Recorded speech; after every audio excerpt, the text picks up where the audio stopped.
The morning air was too bright, too clean for the weight sitting in my chest. As I steered my car across the Golden Gate Bridge, the sunlight scattered across the water like broken glass. The world outside was dazzling, alive, as if mocking the heaviness inside me. Ahead, just beyond the coastline of San Diego, stood the Pacific Naval Institute. Red brick walls, proud flags snapping in the breeze, and a long history of honoring those who wore the uniform. Today, that honor was for my younger brother, Daniel Mitchell. I parked near the main gate, slipping out of my car in a beige trench coat. Beneath the fabric was the uniform I rarely wore in public, the one no one in my family ever bothered to ask about. To them, I was the sister with a safe government job, the one who pushed paper while Daniel served in glory. The coat was more than fabric. It was armor. Today, I told myself, I would keep the peace, sit quietly in the shadows, and clap at the right moments. I had played this role for years. The young guard at the checkpoint took my ID with brisk professionalism. His eyes scanned the list on the tablet in his hand. Then his brow furrowed. He looked up at me, confused. The way someone looks when the math doesn't add up. "Ma'am, I don't see your name here." His tone was polite, but firm. "For Lieutenant Daniel Mitchell's ceremony, I have Richard Mitchell, Helen Mitchell, and Emily Mitchell. That's it." Each name he read struck me like a hammer. My father, my mother, my brother's wife. But not me. Never me. For a moment I thought it was a clerical mistake, a mix-up easily fixed. But the longer I stared at the screen, the more I knew. This wasn't an accident. This was deliberate. Daniel had erased me. And then the familiar black SUV pulled up, its tinted windows gleaming. Out stepped Daniel, dressed in his white uniform, polished shoes striking the pavement with the confidence of a man who believed the world belonged to him. His wife Emily trailed beside him, smiling in quiet admiration. Daniel's eyes found me standing at the gate. A slow smirk curled across his face, the kind of grin only a sibling can perfect. The smile of victory in a lifelong rivalry. He didn't step forward to help. He didn't vouch for me. Instead, he leaned toward Emily and said, loud enough for the guard and me to hear, "Probably some paperwork mix-up. My sister spends too much time buried in spreadsheets. Should have married a real officer." The cruelty wasn't in the words alone. It was in the performance. He wanted the guard to hear. He wanted me to feel small. My mother adjusted the pearl clasp on her blouse as if it were the most important thing in the world. My father scowled, not at Daniel for the insult, but at me, for existing in the way of their perfect moment. They walked past without a glance, leaving me behind like forgotten luggage. I felt heat climb my neck, my face burning under the weight of humiliation. The guard, caught in the middle of a family drama he never asked for, shifted uneasily. "Ma'am, I'll need you to step aside." I didn't argue. I didn't plead. I stood there, back straight, eyes cold, spine turning to steel. It wasn't the insult that cut deepest. It was the silence. The silence of my parents. The silence of blood that had never stood for me. That silence had been there all my life, and today it rang louder than ever. The world around me blurred, and for a moment, I wasn't 34-year-old Clara Mitchell. I was 15 again, standing in my backyard while my father raised a toast to Daniel's acceptance into the Naval Institute. There had been a cake, bold letters spelling future admiral, and a crowd of officers who slapped my brother's back with pride. That same week, I had won a national award for a cryptography project. But when I showed my father the medal, he barely looked up from his newspaper. "Good job, sweetie," he muttered, before shifting the conversation back to Daniel's training schedule. That day, my achievement slipped into a wooden box in my room, tucked away with old trinkets, forgotten by everyone but me. And now, standing at the gates of the Institute, my family's silence had carried me full circle. Only this time, something inside me shifted. The sting of humiliation hardened into something colder. I would not cry. I would not break. I would not give them the satisfaction. They thought I was invisible. But the truth I had carried in shadows for years, was about to step into the light. I stayed at the gate a moment longer, frozen in place as my family disappeared into the ceremony grounds without me. The guard avoided my eyes, tapping nervously at his tablet, wishing this problem would vanish. But the truth was, I was already used to vanishing. My brother had been trained for glory since the day he was born, while I had been trained to disappear. The sting of Daniel's smirk unlocked a vault of memories I had tried to bury. And in an instant, I was no longer standing at the Pacific Naval Institute. I was back in the backyard of our family home, a teenager surrounded by smoke from my father's oversized grill. The day Daniel's acceptance letter arrived, my father threw a celebration that rivaled a neighborhood parade. Retired officers filled the yard, their crisp laughter mixing with the sizzle of steaks and the pop of beer cans. My father's hand never left Daniel's shoulder. He introduced him again and again with booming pride. This is the son who will carry the Mitchell name into the next generation of command. On a folding table, a cake waited beneath plastic wrap, frosting smeared in bold navy blue letters. Congratulations, future Admiral. Every smile, every handshake, every toast pointed in the same direction, toward Daniel. And me? I clapped. I smiled. I was the older sister, the audience member, the background detail in my brother's coronation. What made it worse was the cruel timing. That very same week, I had received an award of my own. First place at a national science fair. My cryptography project had been praised as groundbreaking. For one fleeting moment, I believed it might matter. I remember holding that heavy gold medal in my hand, my heart pounding as I carried it to my father's study. He was sitting by the fireplace, reading the evening paper, the glow of the lamp casting shadows across his stern face. "Dad," I whispered, too afraid to speak louder. I won." I held out the medal, trembling with hope. He glanced down, murmured, "Good job, Clara," and handed it back without lifting his eyes from the financial section. And then, as if the subject were too trivial, he folded the paper and asked if Daniel had started his summer training workouts. In that instant, the medal lost all weight. I tucked it away in a small wooden box in my room, hidden between birthday cards and trinkets from childhood. It was easier to bury it than to feel the emptiness it carried. Years later, when I announced that I had been accepted into naval intelligence, I hoped, foolishly, that maybe this time he would see me, that maybe choosing service in my own way would matter. Instead, he gave me the same look he gave bureaucrats and politicians. Cold, unimpressed. "Intelligence," he had said, the word like ash on his tongue. "Support work. The Mitchells don't sit behind desks. We fight." My mother, ever the peacemaker, patted his arm with a small smile. "It's safer for her, Richard," she had said softly, as if safety were a weakness, as if I had chosen the easy path. That was the story of my life. Daniel, the warrior, Clara, the shadow. But what they never understood, what they never even tried to see, was that my battlefield was just as dangerous. It didn't involve rifles or cockpits. It was a war of information, of code and strategy, a place where one mistake could cost hundreds of lives. And so I let them think what they wanted. I let them believe I lived in an office cubicle, struggling with printer jams. Their blindness became my shield. It was easier to let them underestimate me, easier to let them laugh. But standing at the gate that morning, their silence echoing louder than Daniel's insult, I realized something had changed. The little girl who once begged for her father's approval was gone. All that remained was the woman forged by years of dismissal, and she wasn't interested in being invisible anymore.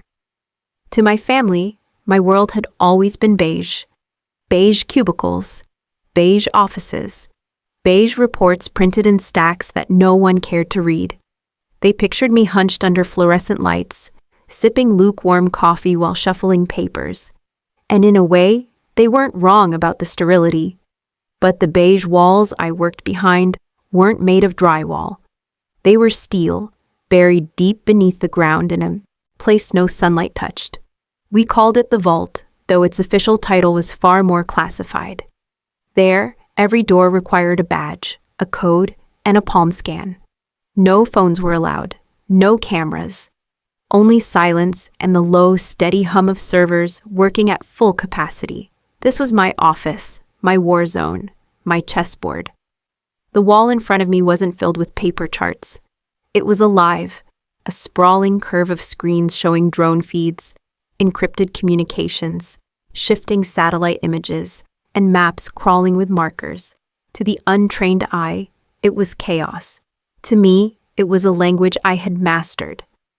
On one Tuesday evening, long after most of Washington had gone home to dinner and families, my team and I were immersed in a high-stakes operation. A cargo tanker had been hijacked in the Red Sea. 12 hostages were crammed into a small compartment while armed men patrolled the decks. The Navy SEALs were en route, minutes from engagement. Viper 1, confirmed target location. 2 minutes out, a voice crackled in my earpiece. I steadied my breath, scanning the glowing images. The hostage cluster was visible in thermal red. The pirates moved in restless patrols, but something else caught my eye. A small, cold silhouette approaching from the stern. A fishing boat with no lights, no signal, but full of heat signatures. 6 men armed, waiting for the SEALs to board before striking. An ambush.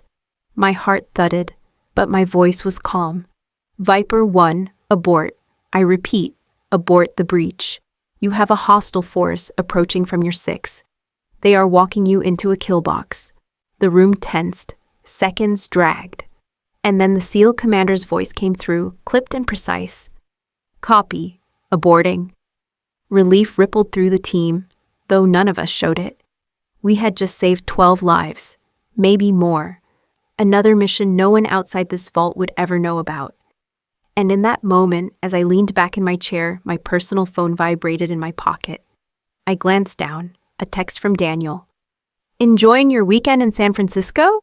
Hope you're not working too hard on those spreadsheets, sis. The irony was so sharp, I almost laughed. While I was preventing a massacre halfway across the world, my brother thought I was a tourist wasting time in museums. In his mind, I wasn't a strategist or a protector. I was still the girl in the shadows, fumbling with paperwork. I switched off the phone, sliding it back into my pocket.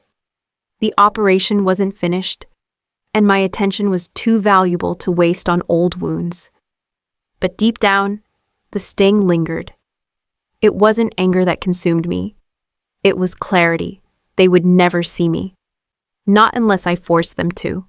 So I did what I always did. I poured another hour, another night, another piece of myself into the endless game of shadows. And though my family imagined me stapling reports, I knew the truth.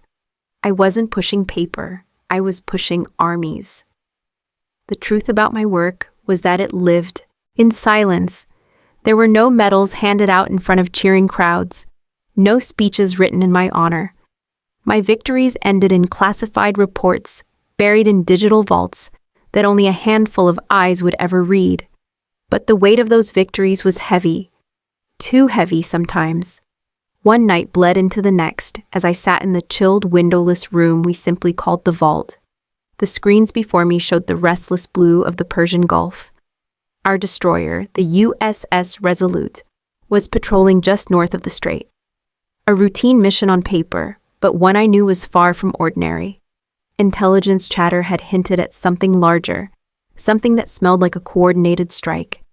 I leaned closer to the screen, my headset snug against my ears. Eagle Eye, confirmed thermal readings on the coast, I murmured. Static crackled, followed by a response. Multiple signatures, ma'am. Looks like missile prep. The chill that ran through me wasn't from the recycled air. This wasn't theory anymore. This was a setup. I scanned the angles, the timing, the electronic fingerprints. My mind stitched it together faster than words could. It was a kill zone. And then the detail hit me like a blow. The Resolute wasn't just any destroyer. Daniel was aboard. I forced my voice to stay steady, professional. Send immediate redirect. Vector the Resolute 5 nautical miles south. Now, do not wait for confirmation. The officer beside me shot a glance my way. He knew what I was doing, issuing a command that technically needed higher authorization. But hesitation here meant disaster. Ma'am, that'll pull them off patrol. Do it, I cut in, sharper this time. Seconds ticked.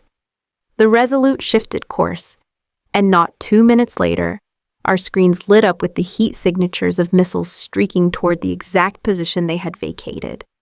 The ambush had been real, the trap had been deadly. The vault was silent, except for the low hum of servers. The men and women around me understood what had just happened. We had saved an entire ship, an entire crew, but none of their families would ever know, and certainly not mine.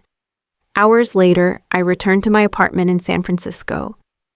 The city glowed outside my window, alive with laughter, neon lights, the rhythm of normal life. Inside, I poured 2 fingers of bourbon, no ice, and stood staring out into the night. The silence pressed against me. My phone buzzed. A message from Daniel.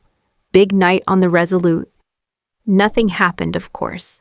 Probably the most boring shift I've had in months. Hope you're not losing sleep over spreadsheets, sis. I stared at the words, the glow of the screen reflecting off the glass in my hand. My chest tightened, though not from hurt this time. It was from the sharpness of the irony. He would never know.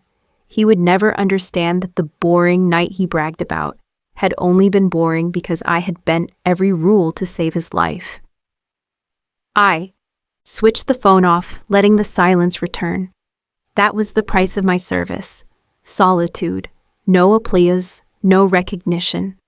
Only the knowledge that while my brother stood in the light, I lived in the shadows, carrying the weight for both of us. But the shadows don't last forever. Eventually, truth finds a way to break through. And for the first time in years, I felt the faintest pull of something dangerous. Hope.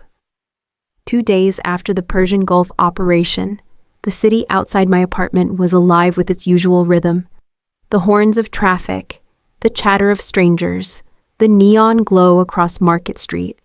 But I was still carrying the weight of the night that had nearly destroyed a U.S. destroyer. When the summons came, I assumed it was for a debrief. Instead, I found myself walking into the Pentagon, escorted through marble halls that smelled faintly of leather and old paper. My guide led me to a corner office I had never entered before. The office of General William Harrison, a man whose name carried weight in every circle of the armed forces. The room was quiet, lined with maps and framed photographs, not medals. He stood by the coffee machine, pouring a fresh cup, and for a moment he looked more like a professor than one of the most powerful men in uniform. "Sit down, Clara," he said, his voice even, steady. "Not Commander Mitchell.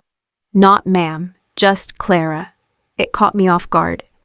When he handed me the coffee, the steam warming my cold hands, I realized this wasn't routine.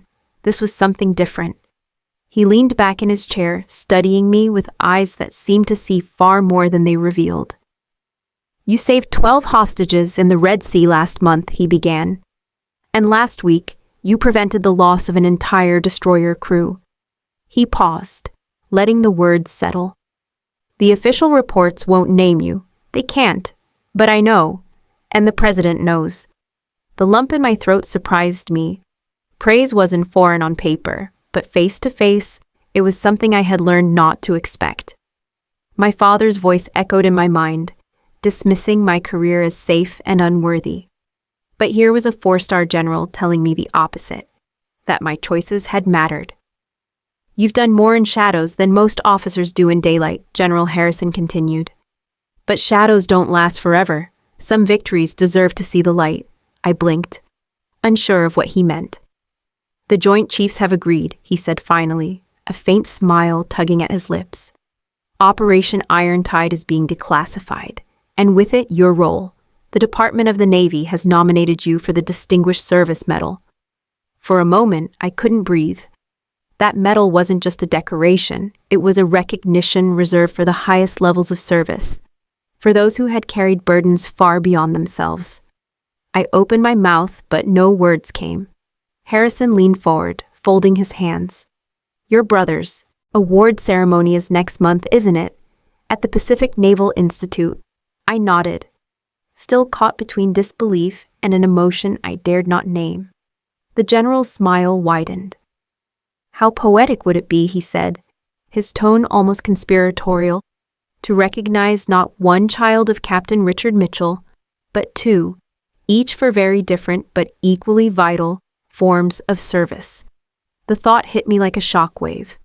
For years I had been the shadow, the one erased from the program, the one my family dismissed. And now the possibility of standing beside Daniel, not as his overlooked sister, but as Rear Admiral Clara Mitchell, burned through me with terrifying promise. For the first time, I imagined their faces, my father's disbelief, my mother's silence cracking, Daniel's perfect smirk collapsing into confusion. It was dangerous to hope, dangerous to want, but the seed had been planted, and there was no undoing it now. General Harrison set his coffee down and gave me a look I would never forget. Steady, respectful, unshakable. You've carried their blindness long enough. Let them see you. I left the office with the medal still weeks away, but my steps were different. Lighter, stronger. For the first time in my life, I wasn't waiting for their approval. I was preparing to watch their denial crumble. Hope was a dangerous thing. General Harrison's words had ignited it in me, but memories quickly rose to smother the flame. My family had a way of reminding me that even the smallest spark of pride could be extinguished under their silence. One memory, in particular, returned with painful clarity. The last 4th of July at my parents' home. It had been one of those picture-perfect suburban afternoons. The air smelled of burgers sizzling on the grill. Children ran across the lawn waving sparklers, and a flag hung neatly from the porch. To anyone passing by, we were the model American family. But inside that house, the roles were already carved in stone. Daniel stood on the deck, beer in hand, surrounded by an eager audience of neighbors and old Navy friends. He recounted a story from his most recent deployment in the Gulf, his voice loud and commanding, his gestures sharp. Every pause drew laughter, every flourish brought nods of admiration. The trouble was, I knew the real story. I had read the classified after-action report. What he told them was a performance, 80% embellishment. The truth was simpler. He had followed orders competently, nothing more. But in front of our family, that didn't matter. He was the warrior. He was the son who carried the Mitchell torch. I stayed near the patio doors, a silent observer. My father nodded along with pride, occasionally adding technical details to Daniel's tale, cementing the illusion. My mother beamed at her golden boy, her eyes shining as though his words were gospel.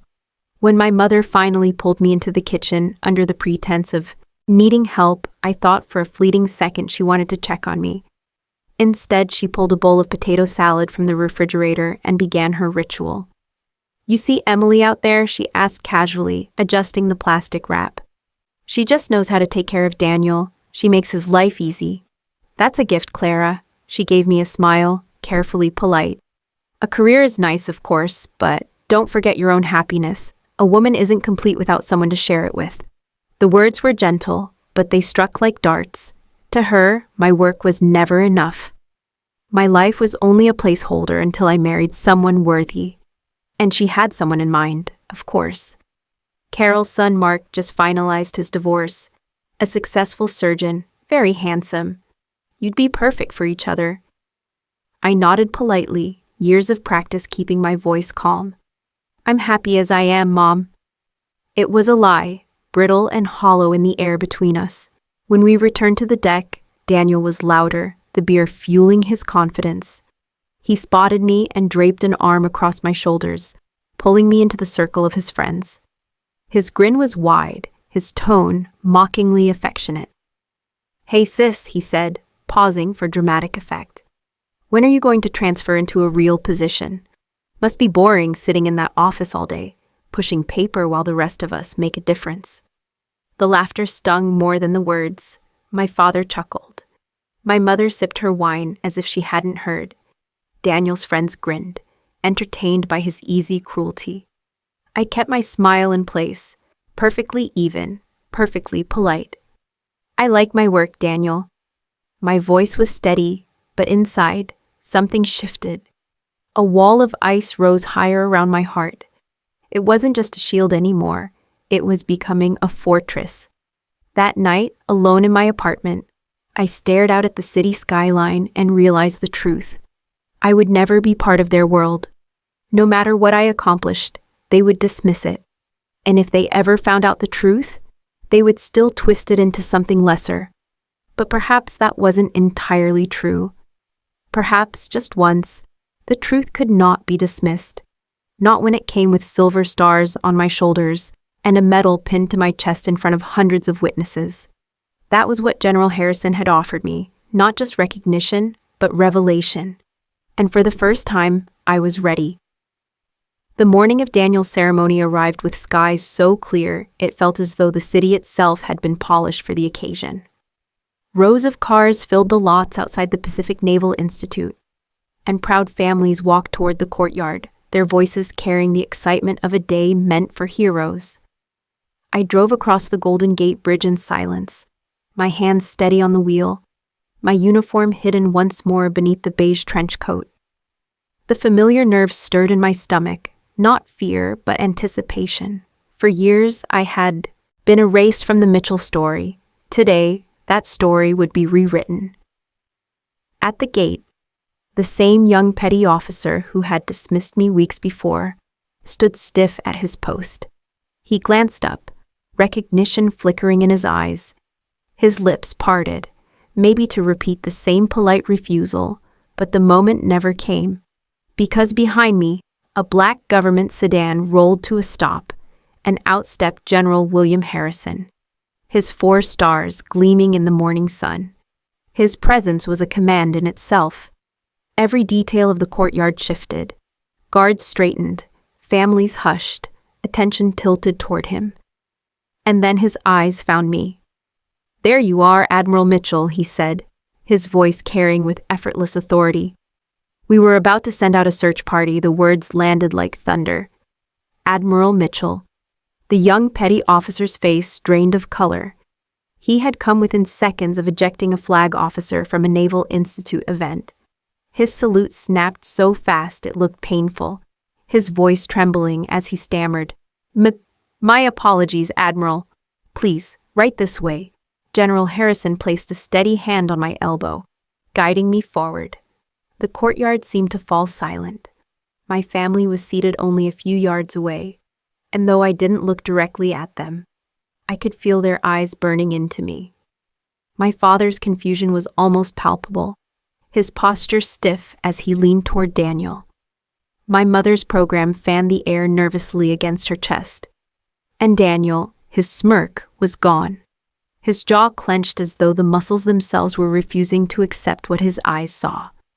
"Do you need me to speak to them?" General Harrison murmured quietly, low enough for only me to hear. I gave a small shake of my head, my voice firm. "Number. They'll figure it out on their own." Together, we walked past the rows of seated families, Harrison leading me toward the VIP section reserved for honored guests. Officers turned their heads, some rising instinctively as we passed, murmuring greetings of Admiral with respect in their voices. Each acknowledgement built a wall of validation around me, a wall my family's silence could never break. I didn't grant them a single glance, not yet. As I took my seat beside General Harrison, the brass band began to tune, their instruments carrying across the courtyard. The program was about to start. I smoothed the lapel of my coat, feeling the crisp uniform beneath, the weight of the silver stars hidden but ready.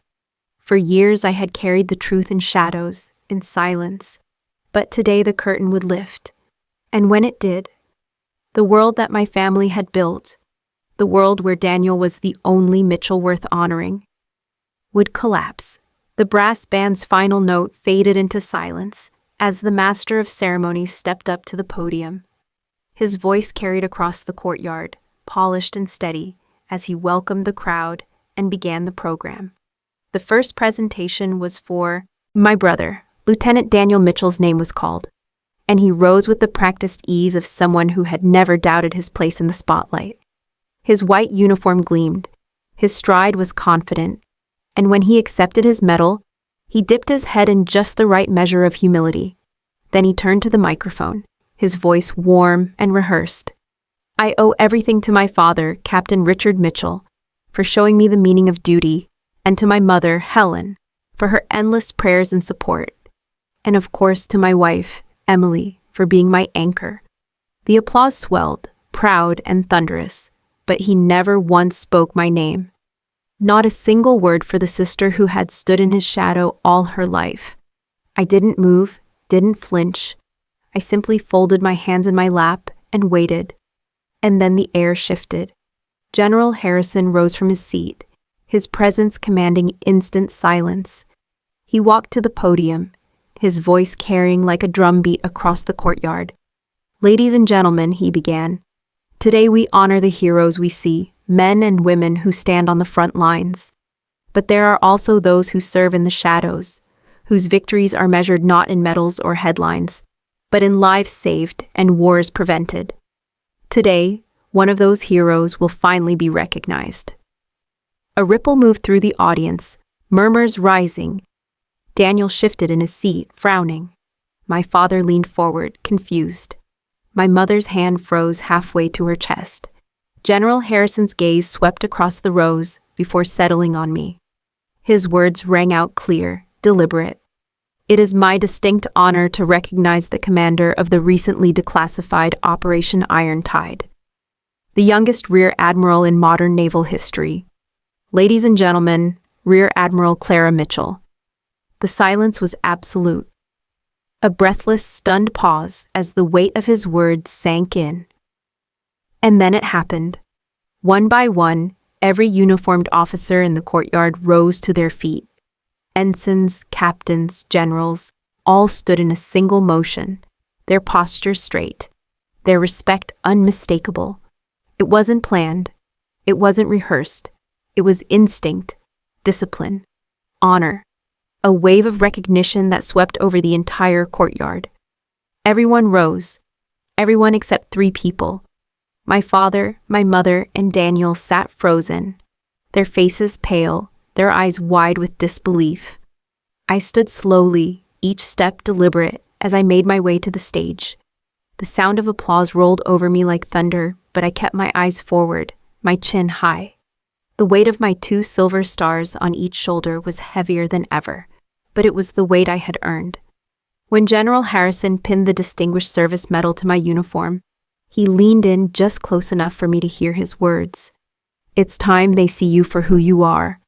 I stepped back, the medal gleaming against the white of my uniform. The applause roared again, louder, stronger, filling every corner of the courtyard. For years, my family's silence had been my prison. But in that moment, with hundreds of voices rising in honor, their silence was drowned out. I didn't need their approval anymore. The truth itself was louder than anything they could deny. The reception that followed was a blur of handshakes, photographs, and congratulations from officers I had long admired, but rarely stood beside. They spoke my name with genuine respect, their words carrying the weight of recognition my family had always withheld. But across the crowded ballroom, I saw them. My family moved together like a wounded pack, cutting through the sea of uniforms. Daniel led the way, his jaw tight, his steps sharp with anger. My father followed, stiff and unreadable.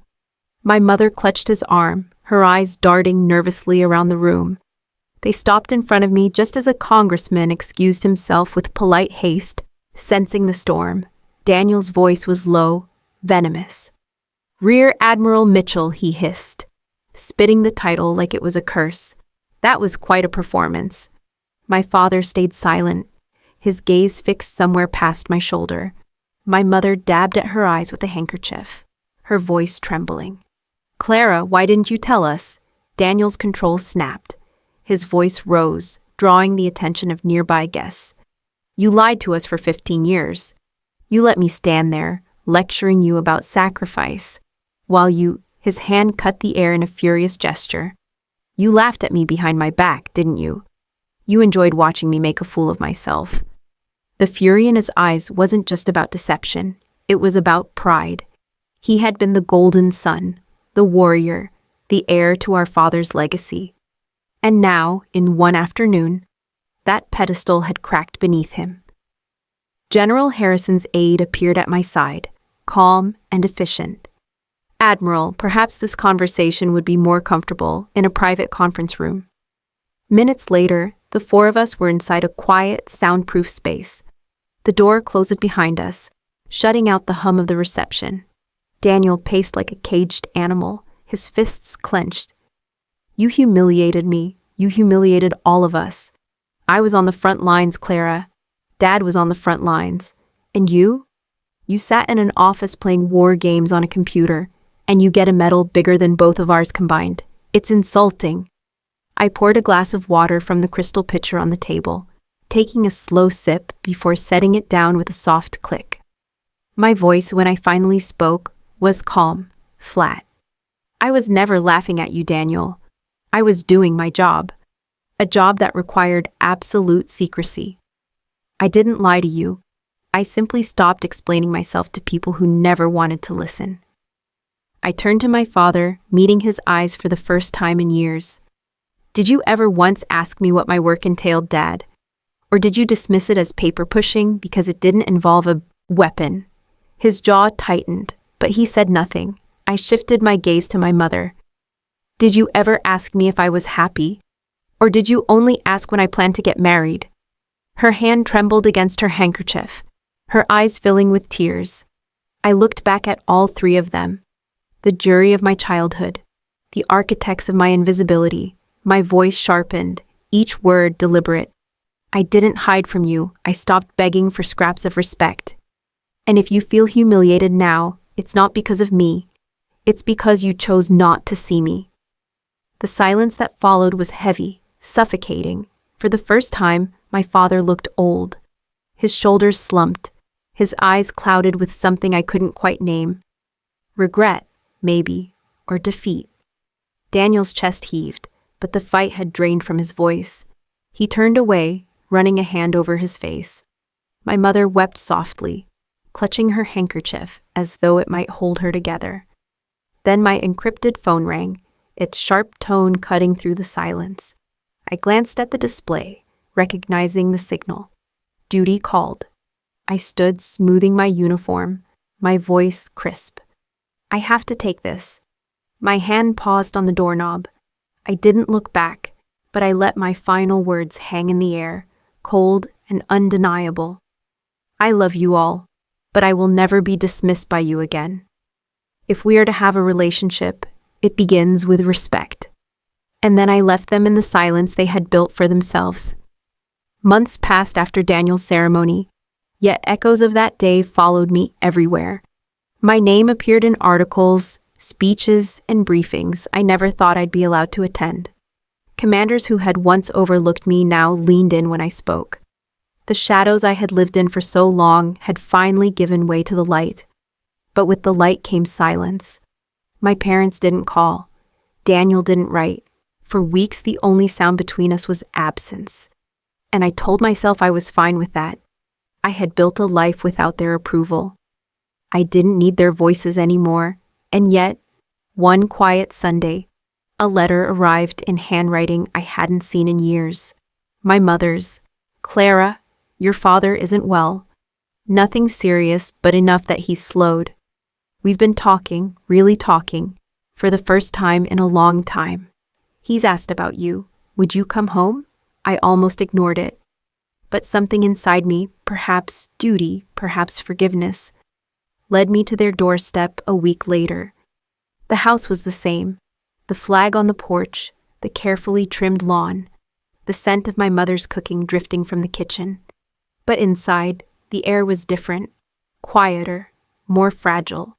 My father sat in his armchair, thinner than I remembered. his hands trembling slightly as he folded the newspaper. His eyes lifted to mine, and for the first time, there was no judgment in them. Only weariness, and something like humility. "Clara," he said, his voice rough. "I saw the footage the way they stood for you. I should have stood too." It was not an apology, not fully, but for my father, it was the closest he could come. I nodded, letting the silence carry what words could not. My mother reached for my hand, her eyes red-rimmed but hopeful. "We're proud of you, Clara, truly proud. We just didn't know how to say it before." As I stood there, I caught sight of something across the room. The family's old display case, the one that had always held Daniel's medals, his photographs, his trophies. For years it had been a shrine to the son who could do no wrong.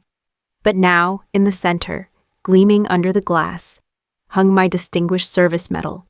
The inscription plate beneath it read simply, "Rear Admiral Clara Mitchell, Service Above Self."